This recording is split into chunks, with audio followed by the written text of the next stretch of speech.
Good evening. My name is Jerry Root, and I'm a professor at Wheaton College. And I would like to welcome you to a simultaneous Zoom and YouTube broadcast titled Tackling Tough Topics with C.S. Lewis and Dorothy Sayers. It's co-sponsored by the Marion E. Center at Wheaton College and the Billy Graham Center. We'd like to welcome guests tuning in from all over the world, people from the Wade Center and Billy Graham Center constituencies, and also people who are involved with the C.S. Lewis Institute in Washington, D.C., Chicago, and Atlanta, and those who connected through the Lanier Library in Houston. It's not uncommon when sharing the gospel with others that we encounter difficult questions. If God's good and all powerful, why does evil exist in the universe? How can we believe in miracles in an age of science? And what do we say to people who believe that all religions lead to the same God? The Marion E. Wade Center at Wheaton College specializes in the study of 7 British Christian authors who address these and a host of other questions as they integrate faith in the process of understanding what it is to be human in a universe that makes sense. We will begin our evening with brief 15-minute presentations on each of the questions I mentioned, followed by 40 minutes of question and answer. If you have questions, please submit them to the Q&A box at the bottom of your screen. And also, if you'd be so kind as to put the name of the person to whom you want the question addressed, that will help us in the time when we give our responses. Our presenters, in reverse order as to their appearance, are number 1, Crystal Downing. Dr. Crystal Downing was formerly the Distinguished Professor of English and Film Studies at Messiah College in Pennsylvania. Dr. Downing now is the co-director of the Marion E. Wade Center and the co-holder of the Marion E. Wade Chair in Christian Thought at Wheaton College. She is the author of numerous books in literary criticism, Dorothy Sayers Scholarship, and Film Studies. Her most recent book, Salvation from Cinema, The Medium is the Message. She has published nearly 80 articles and is a noted presenter and speaker at conferences across North America and Europe. David Downing, or Dr. David Downing, if his name sounds familiar, he is married to Dr. Crystal Downing and is the co-director and co-holder of the Marion E. Wade Chair in Christian Thought. Dr. Downing has produced numerous, and I might add, impressive books on C.S. Lewis. His book, Planets in Peril, is probably the best book that's been written on the space novels. And his Into the Region of Awe is, in my opinion, one of the best books for grasping the very heart of C.S. Lewis's wide appeal. As with his wife, Dr. Crystal Downing, David is also a noted literary scholar and a consulting reader or editor and consultant for the publications of the Modern Language Association, Christian Scholars Review, Religion and Literature, and presses such as Cambridge University Press, Notre Dame University Press, and Blackwell's Books and others. Lastly, I will also be presenting. I have spent 50 years in Lewis studies and have been teaching him consistently for 41 years. I produced 9 books written or co-authored or edited on C.S. Lewis or evangelism. And I've contributed to numerous edited works on Lewis and lectured on Lewis in 78 universities at 18 different countries. I hope you'll at least know, though our presentations will be brief, our background in these areas. We've been around for a long time. That's what I'm trying to say. But first, I'll begin with tackling our first question, which is C.S. Lewis and the problem of evil and suffering. This issue drove C.S. Lewis away from his childhood faith. His mother died when he was 9. People at church, well-meaning people, told him, pray for your mother, she'll get better. I don't think you can make that kind of a guarantee to a child. But they did, and when she got worse, they said, pray harder, and he started thinking her survival depended upon him. He was also born with a deformity of thumbs, and while his friends were good at games, he was made fun of when he would try and play because he was awkward. Little did he know that this awkwardness kept him from games, but it drove him to his pen and it would serve him later. But nevertheless, as a child, this issue of evil and suffering drove him from faith. It was one of the large obstacles that he needed to get over before he became a Christian. And in helping others work through the issue, he wrote, of course, eventually, after his own conversion, The Problem of Pain. If you're sharing Christ with people and they have questions about this, that would be a great book as a place to start in beginning to understand the complexities of this problem and give them some substantive answers. There are some preliminary matters that Lewis likes us to consider. First is Lewis says, if the universe is half so bad as people think it is, how did we ever come to ascribe it to a good God in the first place? I think that this causes us to have to ask some hard questions. Let me see if I can apply it a little bit. For a minute, think of the worst thing that ever happened to you. Now think of the next worst thing. Now think of the next worst thing. And the next, and the next, and the next, and the next. How many can you get to? I asked this question behind the Iron Curtain teaching at a school under Ceausescu, that Stalinist dictator in Romania. Everybody in the room had suffered for their faith. None of them could get to more than 10. I asked it in Sudan, teaching Black Southern Sudanese tribal Christians in the days when Bashir was the head of Sudan. Every one of them had seen relatives hacked to death by the Janjaweed. None of them could get to more than 10. Let's say you could get to 20 or 30. Now think of all the good things you've experienced in life. That second list is going to go on and on and on. The bad that we've experienced are errant brushstrokes against a huge canvas of good. And Lewis wants us to remember that when we begin to consider this question. As a matter of fact, go back and look at the bad things that were on your list when I was asking those questions. How many of you, given time, saw good come from some of the bad? If you've seen good come from some of the bad given time, then my guess is you could see good come from all of it given eternity. But also our assessment of these things would remind us that none of us in a given moment can say, I don't think any good could ever come from this. Our own experience counts against such a judgment. Now, I'm not trying to take away from the fact that these events are painful. I once cut my finger all the way to the bone. It was less than 1% of my body, but it got all my attention. These issues hurt and they're painful, but we want to get our minds around them, and we won't get our minds around them if we inflate them beyond what they are. Lewis says there's a problem of good, and we must keep that in mind. Some other preliminary matters, too, I think it would be important to remember, is that Lewis is always given to trying to define the problem well, or any issue that he discusses in any of his works, so that we could avoid equivocation. In other words, making things two different ways and ending up in all kinds of nonsense. The problem, simply stated or defined, would be, if God's good and all powerful, why does evil exist in the universe? The Christian approaches to this have basically taken two tracks. One is a free will theodicy. Now, the word theodicy, not theology, but theodicy, comes from two Greek words, theos, God, dike, justification or righteousness. The justification of God. When we see the word theodicy used in philosophy or theology, it's talking about this problem of evil. And the two different Christian approaches, the first is a free will theodicy. It's proposed by Augustine or Boethius. And basically they say we can somehow unpackage this if we think about the abuses of human free will, a gift that was given, but a gift that's gone awry. And then another approach is called the soul-making theodicy. This has as its fountainhead Irenaeus, the early church father, who basically says that though we may suffer, sometimes suffering can produce good, and we need to understand this. This is not the complete answer. This is not the complete approach, but in a 15-minute time, we have to reduce things down a little bit, and it's a starting place. While Lewis does not cover all the features of theodicy, he does look at elements of both free will and soul-making theodicy in his book, The Problem of Pain. And furthermore, as I said, he's very careful in defining his terms. So let's start with the issue of divine omnipotence or divine power. Lewis draws from a quote from Thomas Aquinas' Theologica. And he said, nothing which implies a contradiction exists in the divine omnipotence. Nothing which implies a contradiction exists in the divine omnipotence.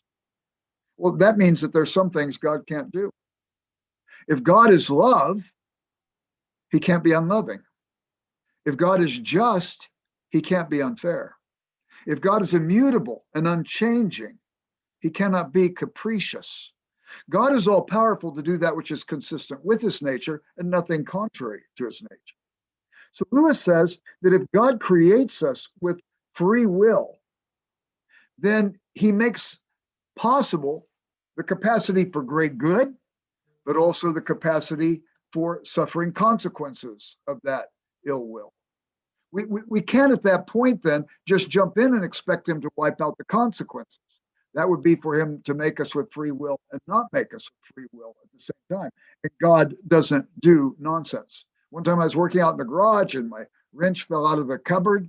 I bent down to pick it up and I bumped my head on the open cupboard door when I came up. I forgot it, that I'd left it there.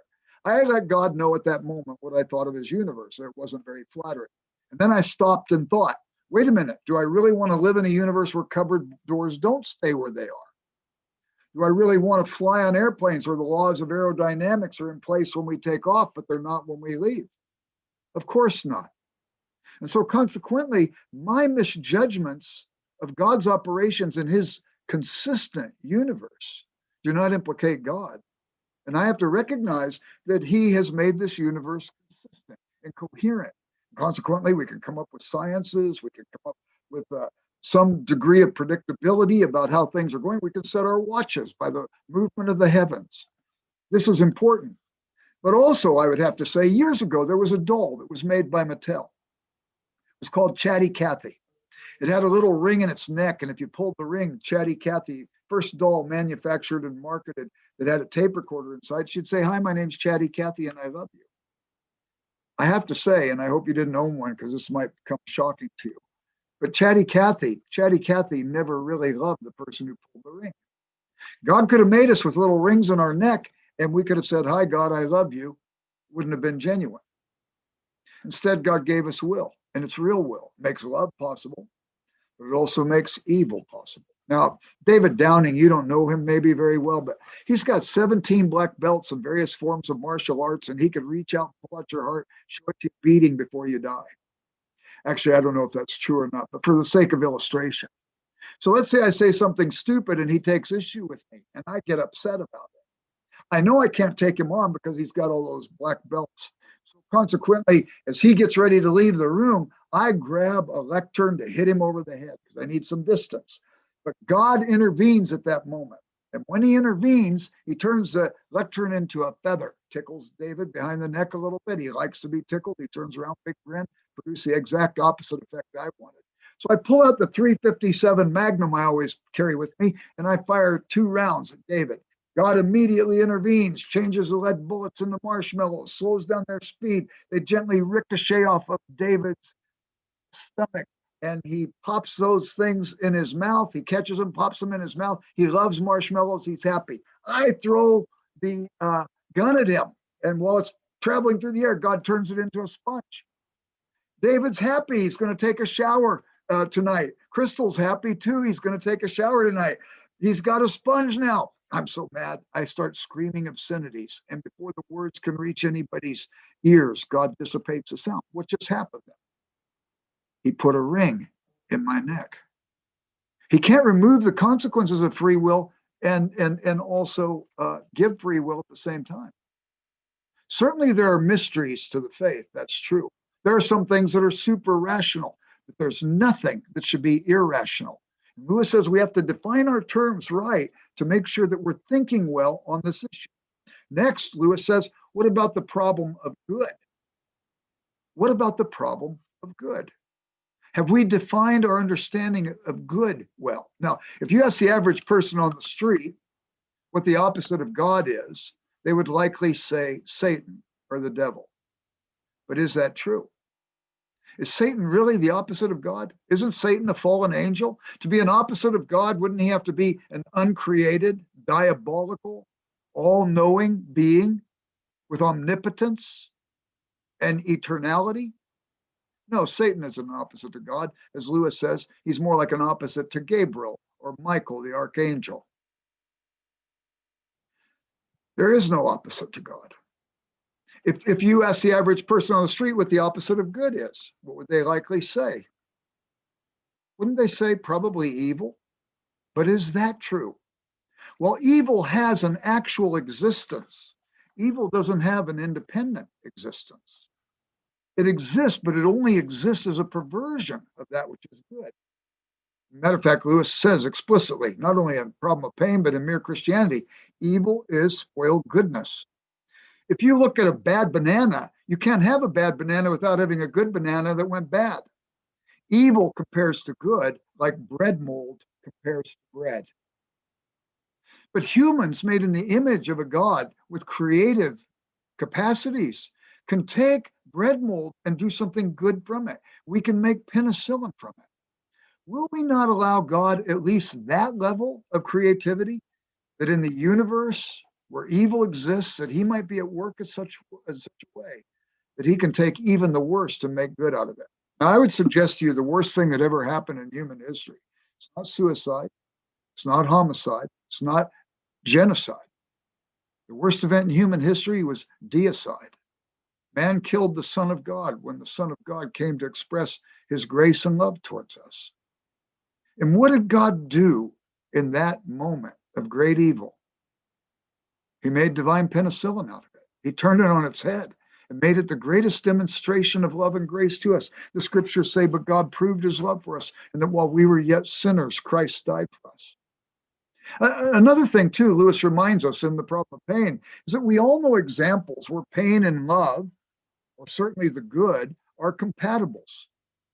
I had cancer several years ago, and the surgeon took a scalpel, made an incision about 14 inches long into my body. I don't think he hated me. Matter of fact, he saved my life. He removed the cancer. I had a hip replacement about 9 weeks ago. And interestingly enough, that doctor took a scalpel to my body. He inflicted pain at one level, but he removed completely the pain I was suffering before I had the surgery. Women give birth, they endure pain, but after the process is over, they end up having something that they cherish so deeply, that child. You'll have to take it by faith now, but when I was younger, I was an athlete. And when I played sports, our coaches drove us. It wasn't always fun, the practices, but they drove us to such a degree that every year but one I was in college, we won championships. And sometimes there are things, C.S. Lewis says, you don't think goodness and pain could be compatible? My word, have you never been to a dentist? There's more that could be said. There's always much more. And in this particular issue, I've read about 600 books on this topic, and I still feel like I'm scratching the surface. I think fundamentally we're all pea brains. We don't know very much, given how much there is out there to know. But it's good to get our minds around at least a skeletal structure that we can begin to flesh out for the rest of our days. And I hope that will happen with you today. Lewis provides that skeletal structure for his readers to flesh out further.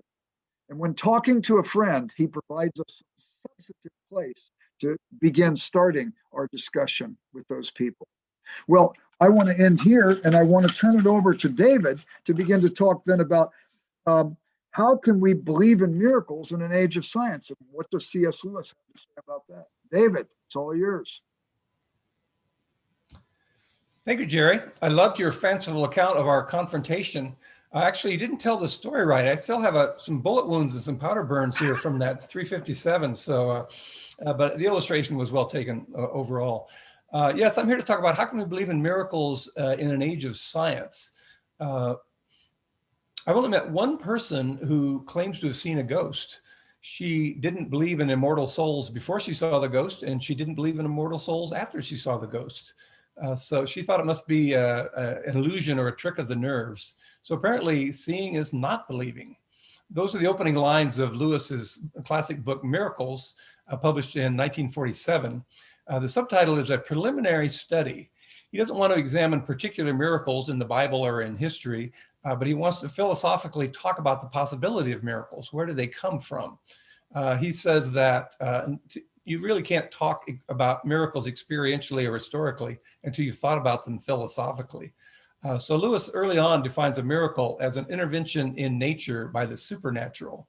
And by that definition, he's laying his cards on the table. He's letting people know that he doesn't want to discuss miracles without reference to the supernatural. Now, a naturalist, of course, would object to that definition. A naturalist would say, that the physical world is all there is. We live in a one-story world, the space-time continuum and everything within it. A supernaturalist like a Christian would say, well, at least it's a two-story world. We have not only the human, but the divine, the physical and the spiritual, the visible and the invisible. So Lewis lets us know right away that he's going to be talking about miracles from the point of view of someone who believes in miracles. He doesn't see a miracle as a violation of natural law because he doesn't believe the word law is the correct way to describe the processes of nature. We have human laws that if you violate them, you will get into trouble or get arrested. Natural laws are not really ironclad rules. They're really observed regularities in natural processes. We believe that the sun will rise in the morning because it's risen the last 1,000 mornings or million mornings. And so we have a regularity there that we can count on.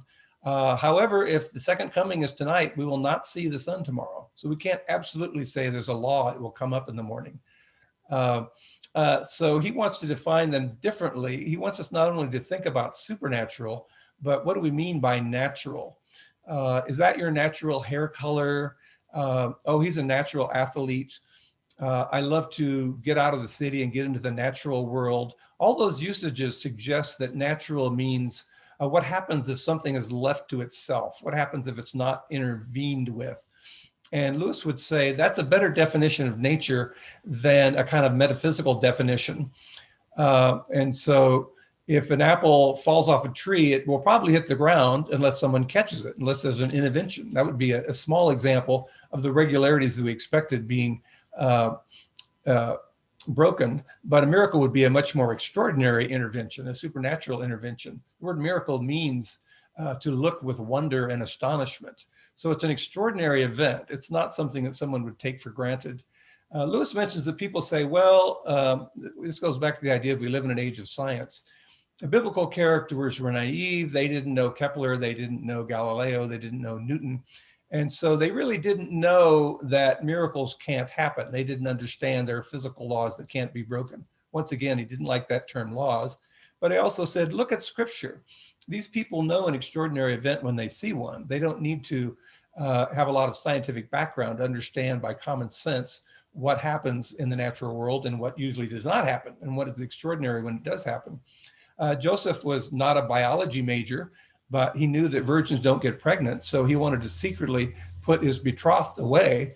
And it took another miraculous event, an angelic visitation, for him to realize that it would be all right to get married. This was all part of God's will. We see this especially in the post-resurrection appearances. If you're trying to create plausible propaganda, you would make sure that all the appearances of the risen Lord were spectacular and undeniable and completely convince anyone who had any doubts before then. But many of the post-resurrection encounters are ambiguous, and there's a strangeness there that the characters can't shake off in the story. Mary goes to the tomb, and at first she thinks Jesus is the gardener near the tomb. The two disciples on the way to Emmaus talk to Jesus about prophecy and the coming Messiah and the fact that Jesus has just been crucified. And they don't realize that they're talking to the risen Lord until he breaks the bread with them. Even when he goes and appears before the 11 disciples, Luke says that they were startled and frightened. They thought he was a spirit. He has this wonderful phrase that says they disbelieved for joy. And it's not until they ask for something to eat and eat something, they realize he is a physical presence in their midst. So that idea that in an age of science, we can't believe what people formerly believed. If you look at the Gospels, you will see the opposite. You will see they have the exact same reaction a modern person would have to such an extraordinary event. So Lewis clears up those points. Another criticism that he talks about is people saying, well, in the Bible, there seem to be a lot of miracles. In the modern day, we don't see miracles. We have ordinary, predictable events. And he makes the point that even in the Bible, it covers about 1,500 years of history. And the miracles come in what he calls ganglion of history, these crucial moments or pivotal moments in redemption history. The establishment of Israel, the times of turbulence under Elijah and Elisha when the two kingdoms are on the verge of disintegrating.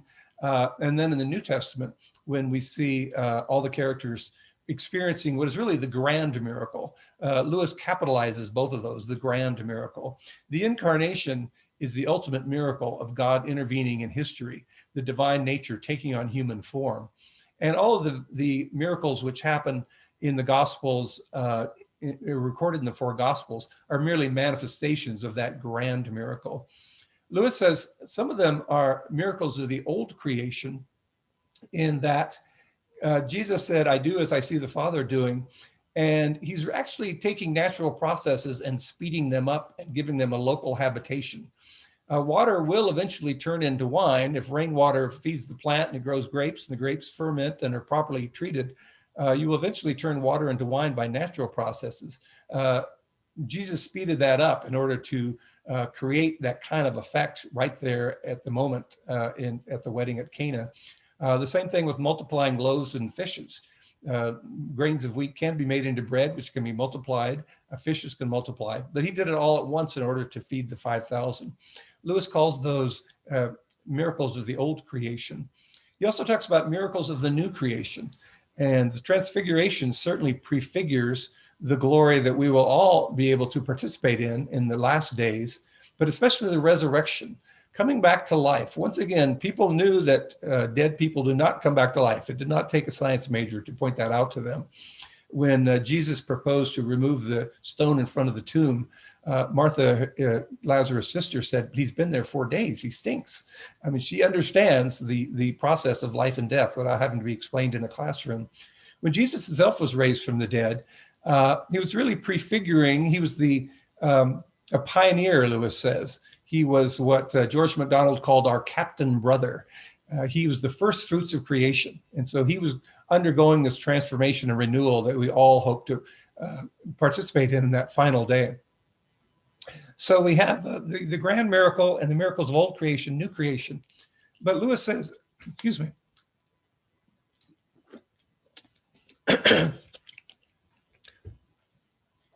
as believers today, we don't have to look back to the biblical miracles or wait and hope for the miracles of the end times.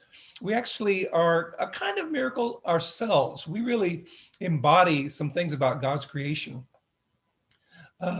I see the word miracles when excuse me, I'm sorry.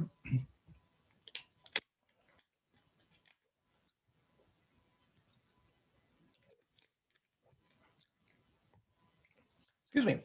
I need a miracle of healing here right now, I guess.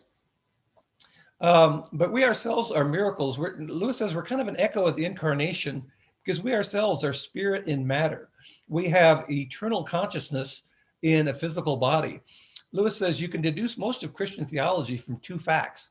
One is that humans make crude jokes about their bodies, and the other is that humans feel something uncomfortable or uncanny about being around a corpse. And he says what that means is we are kind of hybrids. We're spiritual amphibians. Our consciousness makes us feel that we can relate to God and worship God, but our body makes us feel like we're not that much different from the beast. And physically, we're not.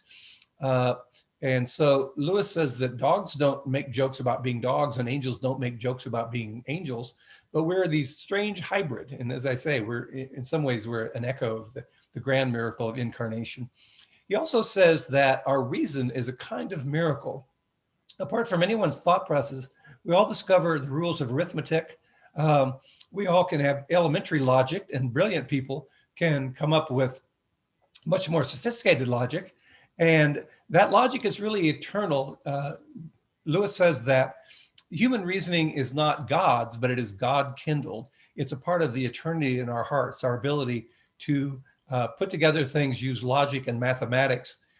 And when I read about this, I discover that it's not only theologians and believers who talk about this kind of miracle.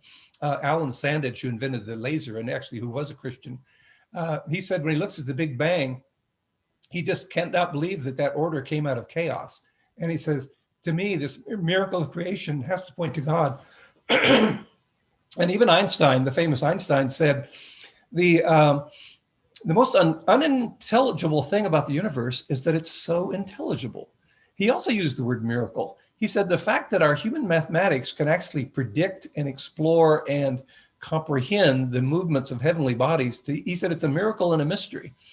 And Peter Berger, the sociologist, said that the fact that higher mathematics can actually predict the movements of planets and stars and galaxies and the whole cosmos He says, it's as if someone invented a game of chess, and then when they started looking at bodies in the heavens, they discovered they all moved like a rook or a queen or a bishop. He said, it's just amazing that it seemed like human constructs are actually a part of the way the universe works. And once again, even non-believing scientists are amazed at this correlation between human mathematics and the actual order of the universe. Another major way in which God has put eternity in our hearts is morality. Jerry mentioned briefly that non-believers have a problem of good. Those who affirm have a problem of evil. Why does a good God allow for so much suffering and injustice? But if you're an honest naturalist and you believe that goodness is only good for me, good for my family, my tribe, you can't really talk about transcendental good and evil. If you say, I can't believe those Nazis, I can't believe these drug lords in Mexico slaughtered 30 innocent civilians, someone might say, oh, you mean that's not to your taste? It's like you prefer chocolate over vanilla? No, it's terrible, it's barbarous, it's horrible, it's wrong. Well, in what sense wrong? If wrong is a social contract or survival mechanism, how can you really judge someone for genocide or tyranny? And so there's a real problem that they have with the problem of good. And Lewis believes that's another indication of the eternity in our hearts, that we ourselves are a part of the miracle of understanding the God's nature through our own consciousness. So I could go further and talk about all that's being written about the Big Bang 13.8 billion years ago. What was happening 13.9 billion years ago, we wonder. I could talk about the origin of life. We talked about the problem of consciousness. These are just major areas in which people often are attracted to some kind of a two-story world, natural and supernatural. One philosopher calls them the explicate world that we can see and the implicate world that we can't see, which is actually kind of sneaking in a two-story model the way Christians already believe there are two stories. So there are many indicators that miracles are actually a part of the whole picture, that it's not that hard when you think about it to believe that they certainly do not violate natural laws, but they're part of the total cosmos, not only what we see, but the substance of things hoped for and the evidence of things not seen. Lewis ends the book by saying, when you put this book down, you're going to go, and yet, you're so convincing. Those are such interesting analogies. You really made me think. But when you put the book down, you see the door and you see traffic outside and you see your cup of coffee that's gotten cold. And he says, the real enemy of faith is not reason, it's sight. It's this habitual tide of ordinary living that makes us not think enough about unseen realities. So he ends the book on a very wonderful note, challenging the reader to keep these things in mind and not let kind of mental laziness or normal mental habits interfere from really making you think about the sense that miracles can not only happen in Scripture, but they can happen in our lives every day. So thank you for that brief summary of the book. Sorry about the coughing. Let me turn things over to my co-director, Crystal Downing. Crystal, take over. Hello. That's a miracle right there. I see a halo over her head right now, so I don't know if the rest of you do, but there's a living miracle right there on the screen next to me. Okay. You just heard David, my co-director at the Wade Center, lecture on the relationship between miracles and science. Now, what I want to do is talk about the relationship between miracles and faith in order to address a very difficult question. Do all religions lead to the same God? Now, helping me develop my argument is Dorothy Sayers, whom C.S. Lewis identified as one of the foremost influential people on his spiritual life. In fact, it was Dorothy Sayers who in 1943 wrote Lewis and said, there aren't any up-to-date books about miracles. 4 days later, C.S. Lewis wrote her and said, I'm starting a book on miracles. Now, Sayers believed in miracles, especially the founding miracle of the Christian faith, that Jesus Christ rose from the dead. Nevertheless, she had a problem with the way many believers talk about miracles in terms of quid pro quo. Now, as you know, that's a Latin phrase that means this for that. As when a wily politician might say, if you donate to my political campaign, then I'll make sure your business succeeds. It's quid pro quo. Similarly, some Christians tend to quote the verse about faith as a mustard seed in terms of quid pro quo. And they'll tell people that are in the midst of crisis, and Jared kind of alluded to this in terms of what people were telling C.S. Lewis about his dying mother. And they'll tell that person in crisis, well, if you prayed harder, if you believed more, if you went to church more often, then you would get a miracle. Sayers calls such quid pro quo belief a seedy condition of faith. And here is how she puts it. There is something sordid in that kind of heavenly bookkeeping, which shows a payment of a quid of miracle against a quo of faith. And it is very doubtful whether the Lord of the vineyard balances his books on that principle. Now, notice what Sayers has done there. She has aligned a seedy faith with financial exchange. This is key to my argument against the idea that all religions lead to the same God. So first, we need to think about the quid pro quo of exchange, because exchange is essential to human survival. Before the development of money, our ancestors would barter, and one would say, well, I'll give you 5 chickens if you'll give me a part of your cow, your butchered cow. Interestingly, specialists in language theory suggest that even language functions according to what one philosopher calls an economy of exchange. In other words, words are like coins that are exchanged for ideas. If I give you a dime, I might get a gumball in exchange. If you give a word like shoe, I get a mental image in exchange. And just as more coins are necessary for more expensive products, more words are necessary for more complex ideas. Exchangism, then, as one philosopher called it, is so basic to being human, both economically and linguistically, that it affects the way we understand religion.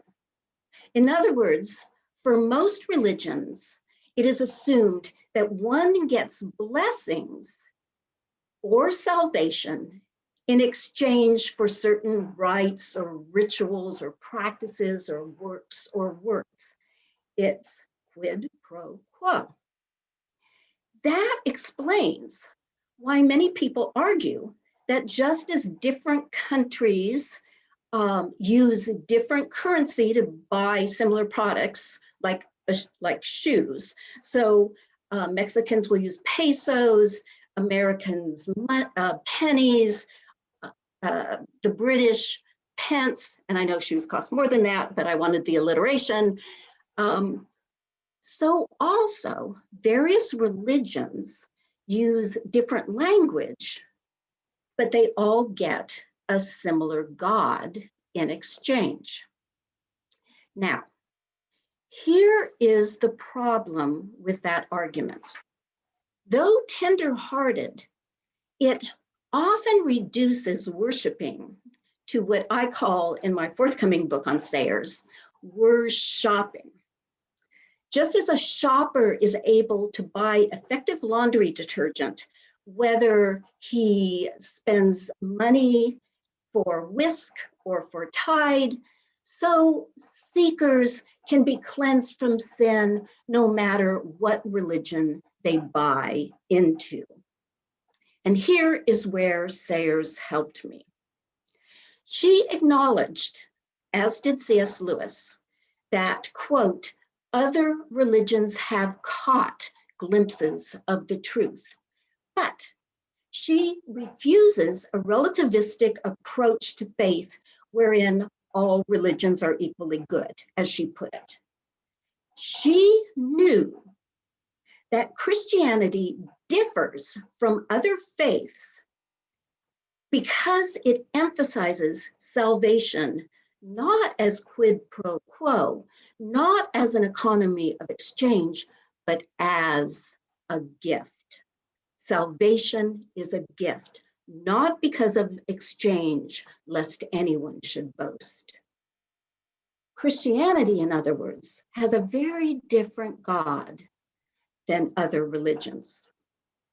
The trouble is, because exchange is so basic to being human, Christians themselves start thinking according to an economy of exchange. And I know I see this happening in me as much as I've written about this topic. Something bad will happen to me late in the day, and this idea flits through my mind. I wonder if that's because that happened to me because I didn't take time for my devotions this morning. I think of it in terms of exchange. This, of course, in a radical sense, is what led Martin Luther to nail his 95 Theses on Wittenberg door, that Christianity had become so mired in an economy of exchange, quite literally, where people were buying and selling indulgence papers that will get you to heaven more quickly. Sayers, however, recognized that even Protestants often endorse an economy of exchange, and she therefore worked to eliminate exchangism from her radio plays about Jesus Christ, telling a BBC director, quote, "I want to get rid of the reward and punishment notion that has gotten attached to the Beatitudes." Like Luther, she considered Paul's statement to the Ephesians essential to Christian orthodoxy. And of course, we all know it. For by grace you have been saved through faith. And this is not your own doing. This is not your own doing. It is the gift of God, not the result of works. It's not quid pro quo. Ironically, some evangelicals who are dismayed by anybody who would suggest that all religions lead to the same God, nevertheless practice, or at least talk about Christianity the same way other religions do, by reducing belief itself to an economy of exchange. Only if you believe this will you get salvation in return. It's quid pro quo. Now, that doesn't mean belief isn't important. What it means is we have to think about how we talk about belief. Do we talk about it in terms of exchange? After all, if the gift of salvation is the distinctive of Christianity, separating it from all other religions, we have to recognize that the way we talk about the gift. And sure enough, you cannot accept a gift unless you believe it's been offered to you. Otherwise, you don't even notice it, or else you think you're being manipulated or someone has an agenda that they're trying to buy your love. And we've heard people talk that way before. The God of Christianity has offered us a gift that requires no quid pro quo. And this is exactly why evangelism is so important. We have to communicate this amazing distinctive of Christianity that separates it from other religions in order to convince people that the gift of salvation is waiting for them. all they have to do is accept it. All they have to do is accept the gift of salvation through Jesus Christ. Sayers felt so strongly about this fundamental doctrine of Christian orthodoxy that she created a really interesting twist for her radio play about the crucifixion, a play that C.S. Lewis adored. He read it every year for his Easter devotions until he died. And she portrays the penitent thief, during the crucifixion as actually feeling sorry for Jesus, who was kind of a loony who thought he was God Almighty. So out of compassion, the penitent thief, it kind of addresses this harmless lunacy of Jesus by saying to him, "Oh, remember me when you come into your kingdom." However, when Jesus answers, "Today you will be with me in paradise," the thief suddenly recognizes that this is God Almighty on the cross. And Sayers actually writes into her stage directions, after an astonished pause, the penitent thief says, you're not mad." And he confesses his sins. Now notice what Sayers has done by doing that. She shows that it's Jesus Christ who saves us, not our belief that saves us. It's not quid pro quo. In fact, Sayers was once answered the question, "When were you saved?" with this answer: "When Christ rose from the dead." It's not because of exchange, lest anyone should boast.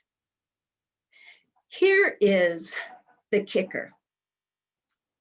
I borrowed the word exchangism from Jacques Derrida, very famous atheist philosopher, who started arguing in the 1990s that for love to be pure, it would have to be a gift. And to make his argument, Derrida quotes the following subversive statement. Now, this is pretty subversive, so hold on to your chair. Here's what Derrida quotes in his book, The Gift of Death. "You have heard that it was said, an eye for an eye and a tooth for a tooth. But I say to you, do not resist an evildoer. But if anyone strikes you on the right cheek, turn the other also. For if you love those who love you, what reward do you have? Do not even the tax collectors do the same?" Now notice what Jesus has done here in the Sermon on the Mount. He could have said, do not the pagans do the same? Do not the Gentiles do the same? No, he said he chose a person that is identified with an economy of exchange, a tax collector. It's not about exchange, it's about accepting a gift. What we see in Jacques Derrida's quotation of Jesus is that even an atheist recognized that truly transcendent love must be a gift that defies the quid pro quo of exchangism. As the famous father of deconstruction, Derrida deconstructs the idea that all religions lead to the same God. And all that I can add is that the brilliant Dorothy Sayers did the exact same thing 60 years before him. Thank you. Now we're able to accept some questions, and I will be moderating those questions. So David and Jerry, you can join me. And I don't know if you have already looked at the questions and answers and want to choose one of them to address. By the way, I loved your address.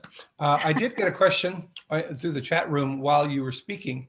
It had to do with, this is from Tim Lexon, and he asked if I believe that the universe is one continuous miracle, that God is constantly sustaining the quarks and the cosmos and the planets and galaxies, or did he more or less wind up the clock and now he's letting it run? And that is an excellent question. It's way above my pay grade. What I know about astrophysics primarily comes from watching Star Trek, but I will mention that that is a real topic and a metaphysical topic. Obviously, Lewis said scientists look at matter; they cannot describe what happens behind matter or above matter. And this kind of a question is definitely a metaphysical question rather than one from physics. But I will say that two of the background books that I read in preparing for tonight's presentation were by Christian professors of mathematics. It was interesting. I was trying to update my understanding of miracles and natural law. And so I read Alistair McGrath and William Lane Craig and Michael Behe and John Lennox, a number of excellent writers. And they all kept quoting C.S. Lewis. So it was interesting to me how much Miracles is a classic. Modern contemporary Christians in the sciences continue to quote him. But I would say for the one view, we have John Polkinghorne, this really interesting book called Quarks, Chaos, and Christianity. He believes that God put all the ingredients into the cosmos at the moment of the Big Bang. There are over 100 variables that if they were slightly greater or slightly less, the universe never would have become galaxies and stars and planets and human beings living on planets. He says if you gave someone if God gave someone a cosmos making machine and said, I want you to build a cosmos in which life can survive, there would be at least 100 knobs you would have to adjust, and every single one of them would have to be adjusted within a hair's width, or else life would not occur on the planet. But Polkinghorne believes that, he gives the analogy, Stephen Hawking, who certainly was not a Christian, said that the chances that all these principles would line up are the same chance if you shot a bullet from one end of the known universe, 14.5 billion light years away, to the other end of the universe. You would have to be able to make that shot so accurate it would hit a postage stamp at the other end of the universe. That are the chances that all the conditions would line up for life. So Polkinghorne believes that all these conditions were programmed into the universe, including chaos theory, including room for free will and for variables that we wouldn't ordinarily be able to construct. And so he's a believer that God, he even thinks that natural evil, when we talk about the problem of evil, we have moral evil, which is humans abusing their free will. We have natural evil, tsunamis and earthquakes and diseases. And he actually believes not only in free will, but free process. He says the reason we have earthquakes is because the tectonic plates are still working out the origins of Earth. And so God usually allows free processes, that the physical world has a kind of free will apart from God's determinations, the same way that humans do. So that's one approach. But another Christian who's a scientist, Polkinghorne's at Cambridge, so you might call this the Cambridge theory versus John Lennox, who's at Oxford. They're both professors of mathematics and very eminent. Lennox feels that your other alternative, that God is constantly holding the universe in motion and all its principles. It's not like a clock that you wind up. And he thinks specifically the Big Bang, God had to be involved in that. The conditions for life and actually going from non-life to life. He says that for life to come from non-life, it's like taking all the lumber and all the copper and all the wiring in a lot and throwing a stick of dynamite in there and hoping that stick of dynamite, that energy will turn it into a beautiful house. He says it's just not possible that even the simplest proteins could be assembled by chance. So this book is called God's Undertaker, and that's the opposite point of view by John Lennox. He says science is God's undertaker, but not actually. As you read it, you just realize that that's an overreach for scientists to think they can solve these metaphysical questions. So I'm begging off my own opinion. I'm just saying the brilliant Christian mathematicians that I've been reading give you both alternatives to consider. Mm-hmm. Okay, I have a question for you, Dr. Root. It's about suffering. This is from one of our listeners, and how it's supposed to bring one closer to God. And the writer says, my problem is that when I hurt, major headache, severe arthritis, etc., it hurts and I'm not really thinking about God during those times. I just want to stop hurting. So I guess I really don't see how pain can bring one closer to God. Can you comment? First off, it breaks my heart, the suffering you clearly have endured. And I think that's very sad. The desire, though, that you want things to be better is a kind of Godward desire. When we, in a time of chaos, want peace, when we're far from home and we want to go home, all of these are Godward desires. So I think that there's something Godward still, even in the desire of wanting things to stop hurting. But beyond that, too, sometimes we don't feel close to God when we're hurting. And because our attention is riveted on the pain, we have to remember that Jesus, too, once felt a little distance from God at a time he was hurting. He said, my God, why hast thou forsaken me? But why did he endure in that moment? And we go to the book of Hebrews in the Bible, and it says that for the joy set before him, Jesus endured the cross. Well, that meant that he understood his pain in a larger context. And I don't think you'll ever make sense of pain in the moment of suffering. You have to look at the larger context. And there was context then directed at least two different ways. One is a heavenward longing. He knew that eventually it would be over and something glorious would be accomplished by his suffering, and that would be redemption. And the idea of redemption causes us to then look in the other direction, not just towards heaven one day when things will be all fixed, but also towards the others around us who might be suffering.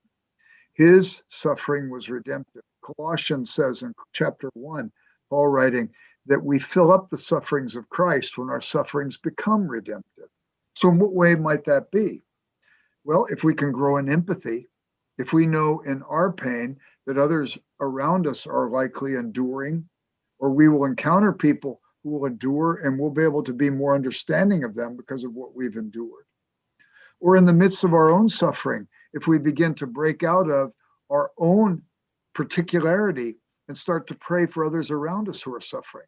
At that point, we start drawing closer to God because we start growing closer to his missional interests in the world, to care for others. Jesus died for us. We get to give up our lives for others in some senses as we endure these particular things. So I think that that's a huge part of it. But I'm confident that just scratches the surface. You're hurting. I would say to you, while you're hurting, pull out a piece of paper and pencil, pray to the God of the universe to give you thoughts. And in the midst of those thoughts, you write a book for the rest of us.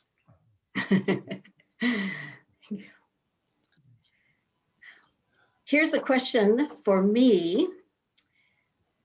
In some parts of Christendom, the notion of exchange survives. Do these practices negate the purity of salvation that is completely devoid of works? Then is real salvation possible if any form of exchange is preserved? Yeah, wow. You know, Martin Luther was just so dismayed by the exchangism of indulgences. And just think of that word indulgence, that people are buying and selling indulgences. But the idea of indulgence is essentially the idea of God's gift. God indulges us by offering us salvation, even though we don't deserve it. It is an indulgence. And the very concept of indulgence turned into something that you have to do in exchange to get through purgatory. So Luther was so dismayed by this, he did go to the extreme where he actually called the book of James a book of straw. He wanted to get rid of it. He would just as soon it wasn't in the New Testament because, of course, James says faith without works is dead. So how do we deal with that? I would respond, and once again, this famous atheist philosopher, although Derrida started questioning his own atheism, and he started talking more and more about God in his work. And so many people attribute to him what is known as the religious turn in philosophy, that we have to take religion seriously. He says that pure love is always sullied if you even are aware that you are giving a gift, because you're kind of feeling smug. Oh yeah, I'm so great, I gave that gift, or aren't I wonderful? So he may go in extreme, except for the fact that it strikes me that the more and more Christ-like we become, as we accept Christ into our lives, we accept God's love, and in gratitude for God's love, we want to know God more. Who is this person who took on flesh, who suffered torture and despicable death for us?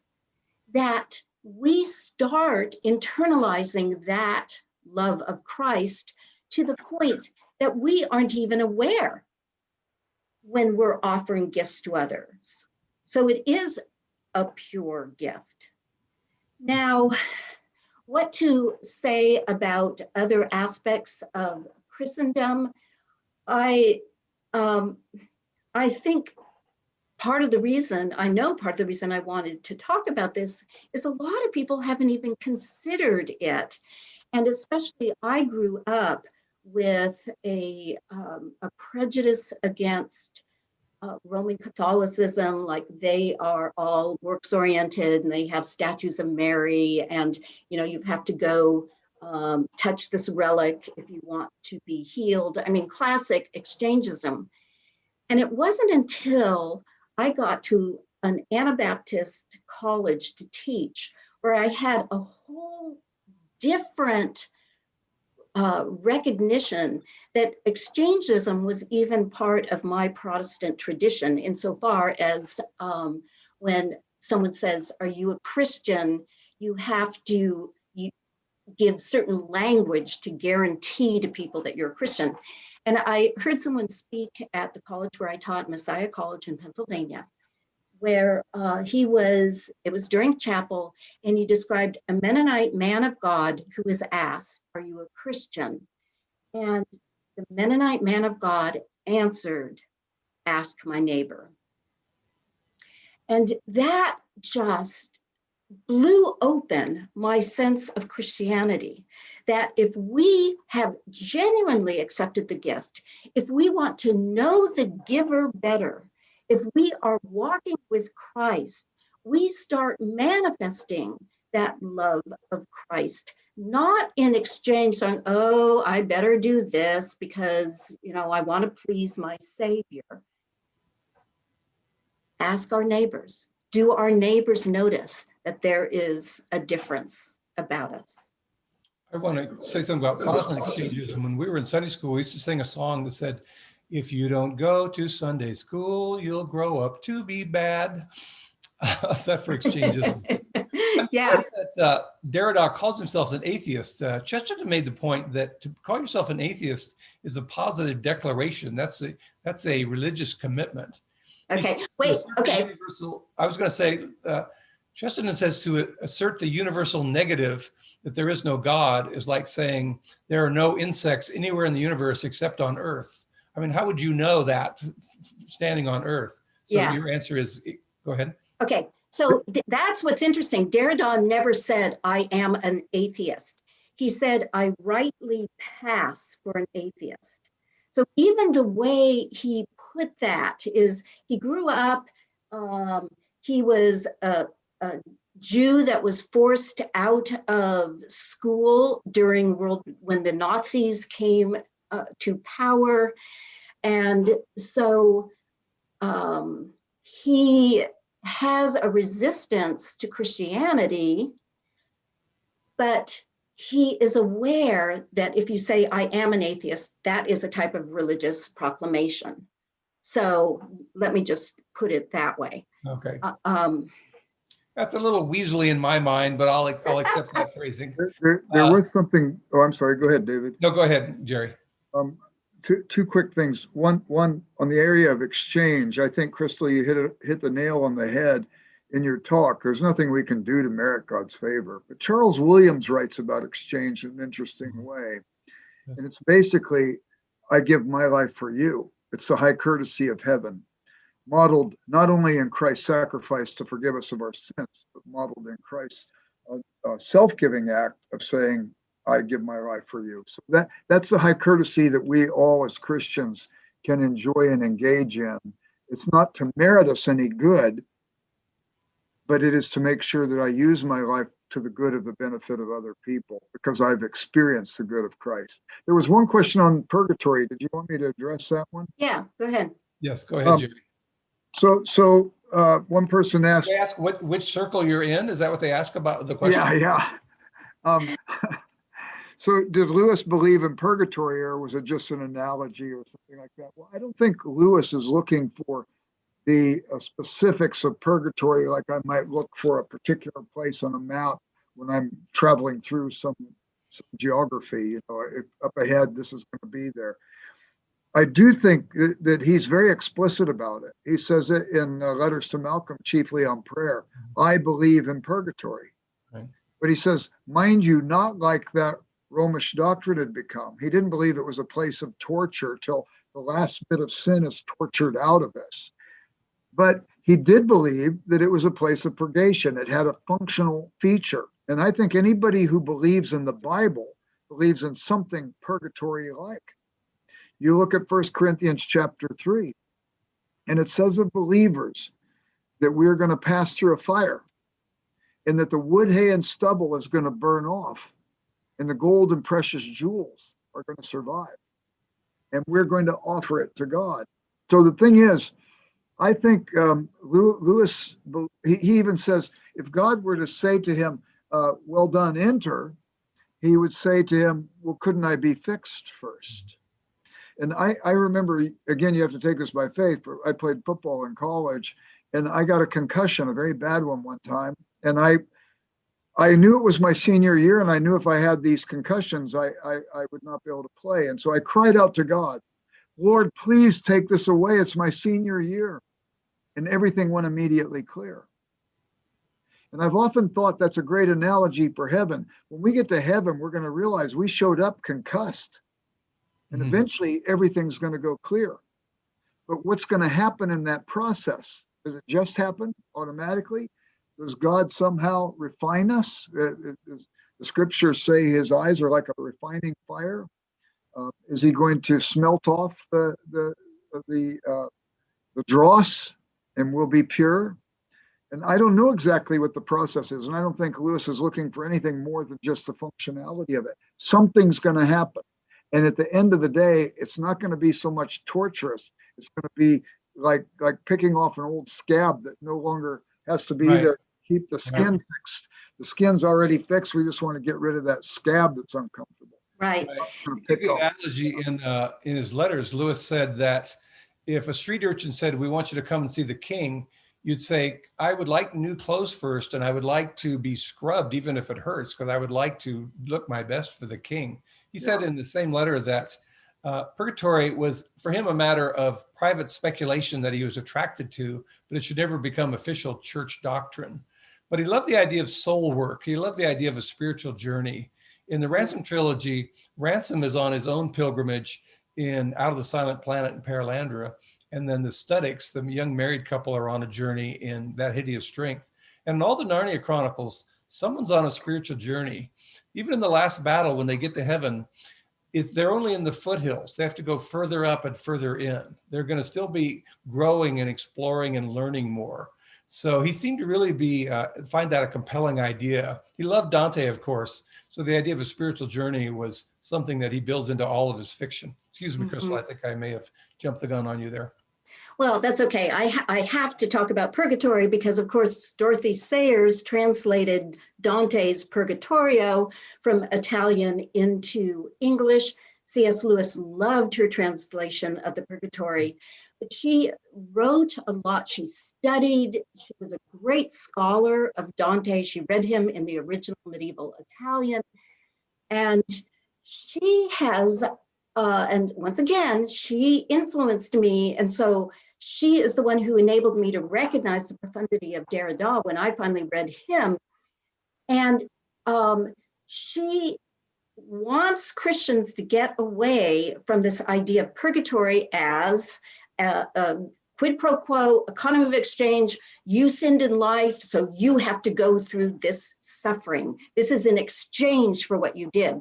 And she's very similar to the example you gave, David, from C.S. Lewis, how she talks about the fact if a bride is waiting in the back room to come down the aisle to meet her bridegroom and spills a whole a glass of grape juice or wine, depending what church you go to, on her white wedding dress. She will go to, and we use this language, she will go to great pains to try to wash away the stain before she meets her bridegroom at the front of the church. So she is going to go through great effort, but not because the bridegroom says, I'm not going to marry you unless you get rid of that stain. It's because she wants to go to great lengths, to go to great pains to get rid of the stain because she so loves the bridegroom who is waiting for her. So that's what a lot of what this focus on economy of exchange is. We need to watch our language. In fact, this is relevant to another question somebody brought up. He says, Luke 12:24 seems to support Christianity is more than an economy of exchange. Consider the ravens, for they neither sow nor reap, and yet God feeds them. But on the other hand, Jesus reaped what we have sown, and we reap what he has sowed. As salvation and miracles all go back to what Jesus reaped for us, isn't Christianity then like a higher form of quid pro quo? If I understand correctly, and I grappled with this, half of my book that's coming out in November is trying to explain in a much more expansive way economy of exchange and how it relates to the way Christians should even respond to politics as well as theology. But one of the things I had to grapple with is the whole idea, well, Jesus paid the price. I mean, we get that language of paying the price, but then I thought about it. If someone pays off my mortgage and expects nothing in return, that is still a gift for me. And in terms of reaping what we sow, here is how Sayers dealt with it. She saw, and something Jerry alluded to this in his talk earlier, in terms of consequences, that God created a world where there are certain consequences. You put your hand in the fire, you're going to get burned. And God is not going to automatically turn the bullets into marshmallows, as Jerry was talking about. So that God is not going to interfere when we make poor choices. We're going to reap what we sow in terms of the consequences of our actions. But in terms of our eternal souls, God has offered this gift. And remember too, the gift isn't, oh, life is going to be so wonderful afterwards. No, we are called to bear the cross of Christ as well. The gift is reconciliation with God. Dallas, oh, I'm sorry. Go Were you ahead. finished? Dallas Willard once said, God is not opposed to earning. God is opposed to earning, but he isn't opposed to effort. And one way to look at it would be this: when I was young, I knew my father loved me. He showed it. He was a World War II Marine. He was in 3 D-Day invasions in the South Pacific. He was a war hero and so on. But I never, as a boy, heard him tell me he loved me. He showed it by his life. I had no doubt about it. But there was a day when he came up, I was a sophomore in college, put his arm around me, very uncharacteristic of him, and looked at me and said, Jerry, I love you. What do you think I did? I mean, my eyes watered up. I responded. I said, Dad, I love you too. I also found I was coming home on weekends from college to help him rake the leaves, mow the lawn, and wash the car. And it dawned on me even at that time, I could have come home to rake the leaves, mow the lawn, and wash the car to try and get him to love me. Or knowing he loved me, I could have come home, rake the leaves, mow the lawn, and wash the car. Yeah. There's a world of difference, though, between those two motivations. And I think that what we find in Scripture is that we're not having to do anything to earn God's grace and love, as you, Crystal, so clearly explained. But I do think that there's something that grows out of us, this almost magnanimity, this love, this generosity that wants to be directed towards God and lean into that kind of love and show that we get it. And the fact that we show that we get it is not only to respond to God in worship, but respond to those around us in charity and kindness and gentleness. Right. George McDonald said, God is easy to please, but hard to satisfy.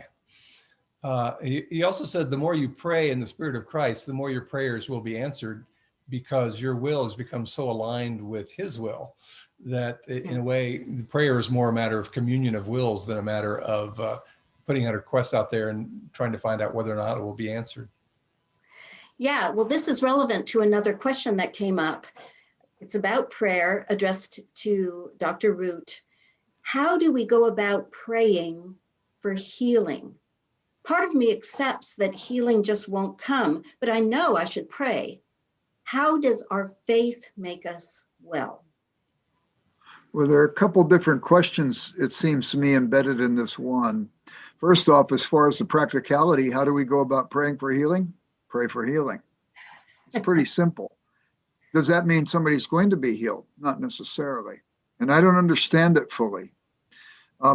When James is arrested, he's beheaded by Herod. A week later, Peter is arrested, and angels come and let him go. Why is that? I don't know. I think that there's where faith is going to make us well. It's going to take us out of the area of anxiety about these things. We're going to believe that somehow God, who's in charge, and God, whose purposes are eternal, will allow us to see that it's going to make sense someplace else ultimately. But if you feel the prompt of the Holy Spirit to pray for somebody's healing, pray for them. I've seen people healed before. It's been remarkable. But I've also seen people who were prayed for, like C.S. Lewis's mother, and she wasn't healed. And I think we have to end where Jesus ended in the Garden of Gethsemane. Not my will, but thine be done. And if you can't say that to God, then maybe you need to pray, Lord, let my faith make me more well so I could trust you. John Polkinghorne, who I mentioned earlier, the Cambridge mathematician, he actually brings chaos theory, the idea that a butterfly's wings in Africa could change the weather in Europe.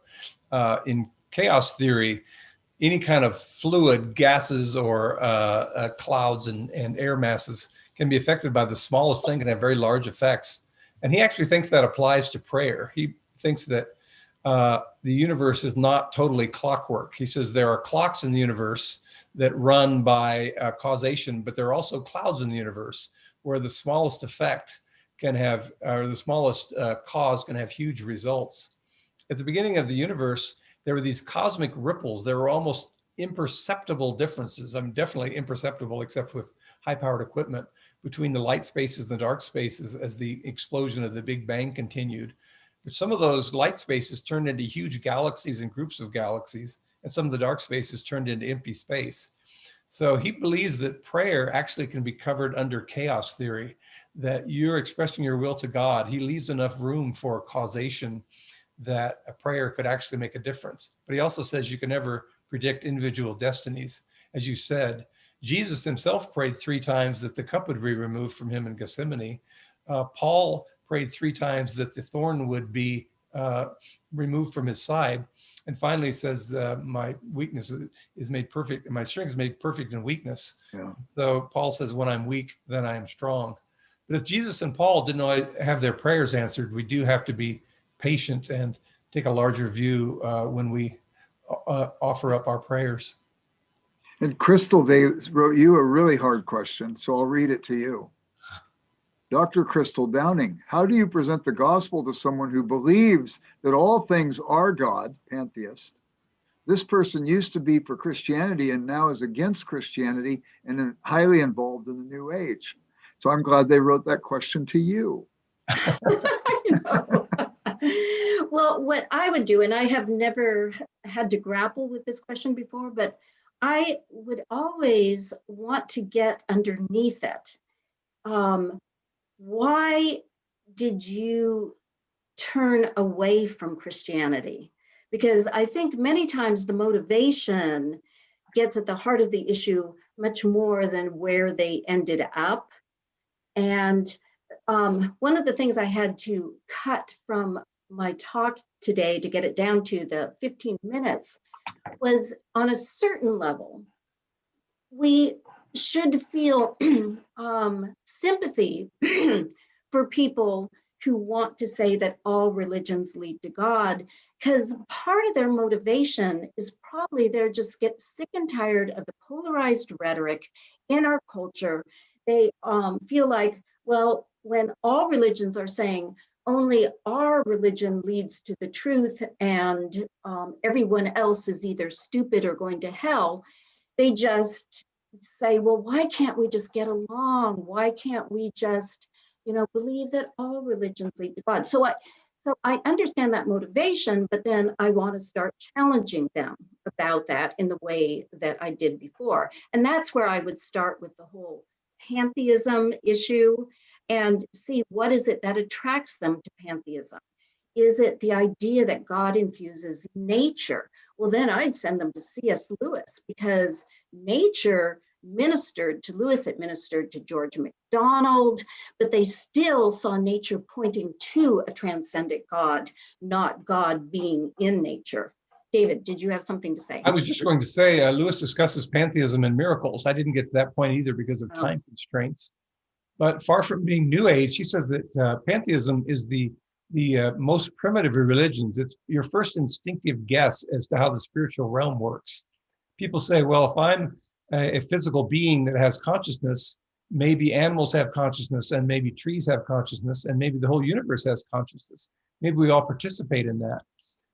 But Lewis says of pantheism, he says, I affirm it in its understanding of the immanence of God. He's in all things, but I disagree because it does not affirm the transcendence of God. He thinks the pantheism is too convenient. He says it's like a book that you can take off the shelf. It demands nothing of you. Whereas Christianity makes demands upon you. You're trying to be transformed in the image of Christ. So Lewis does talk about, to this viewer, I would say, go back and look at Lewis's Miracles. He has a pretty hard-hitting critique of pantheism, I think. Jerry, would you agree? I have to say something too, that this question that was asked of Crystal, and both David and Crystal chimed in on it very well, but it was asked by a person, anonymous attendee. And I just want to say a word to Anonymous. I have been reading your poetry for years, and I've always wondered who it was I could thank. So thank you for all that wonderful poetry that spans the centuries. You are a brilliant writer. Keep it up. There's another one on the matter of purgatory. David said that Lewis had stated in a letter that he believed it, but that it should not be made a matter of doctrine. Do you know the specific letter in which he states this? And I don't know if you can direct this questioner to. Wouldn't you be impressed if I said Collected Letters, Volume 2, page 247? I wish I could say that, but I can't say that. But what you could do, though, is if you have the 3-volume Collected Letters, they are so well indexed. It would be very easy to go through those and look at the word purgatory. Right. Or the person could, if they sent me an email address, I could look it up and then send that to them by email address as well. So there's a solution for you. There was somebody else who asked another question, but it disappeared.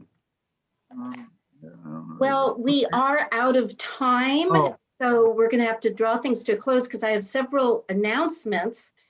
First of all, I want everybody to be aware that we have 3 more Zoom lectures that can also be live streamed on YouTube. The first lecture is the 2021 Hansen lecture by Dr. Kristen Page at Wheaton College. And it is entitled, the whole series is entitled Creation's Call, Stewardship Lessons from Middle Earth and Narnia.